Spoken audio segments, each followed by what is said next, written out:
activities already under his belt, such as being past president of both Westfield and Springfield, as well as being lieutenant governor and the district treasurer. But most of you probably already knew that. So I want to talk more about the side of my father, the family-oriented side.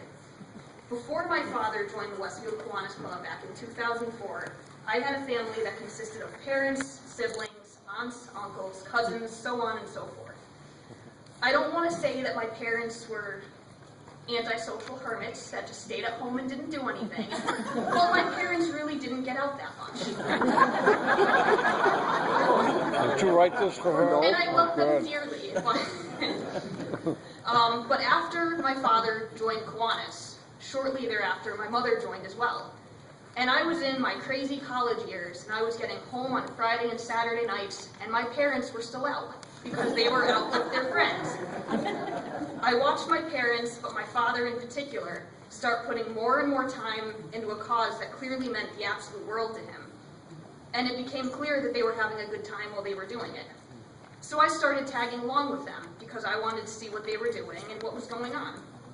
And then about 2 years ago, a side comment to my father about how I thought maybe I might want to join Kiwanis made me suddenly and unexpectedly a member of the club. But it's not something that I regret doing, because now my family is everyone in this room. Everyone in this room.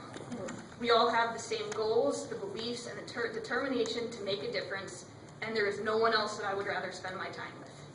And I know that my father can and will be a driving factor in making this upcoming year the absolute best that it can be, because there's nothing more important in this world to my father than Kiwanis, with the possible exception of his family. But those two things are interchangeable in this case. With the kind of love and dedication that my father shows to that, I know that he will be an outstanding governor. He will make sure that time is put into every division in the district to make sure everyone's needs are met, and to help clubs with their goal, and to make sure that help is provided to any club that needs it. And if you need proof of how inspiring and inspirational my father can be, just look at me. I'm a 25-year-old young adult with a busy life full of stereotypical young adult issues, angst, and problems, who chooses to be a member of this organization. I put my own time and effort into helping out, not because it's what I'm told to do, but because it's what I want to do. It's how I was raised, it's what I was taught, and it's how I want to live, like my father. Therefore, I would like to move that George Delisle's name be entered in the nomination for District Governor of the 2013 and 14 year. Thank you.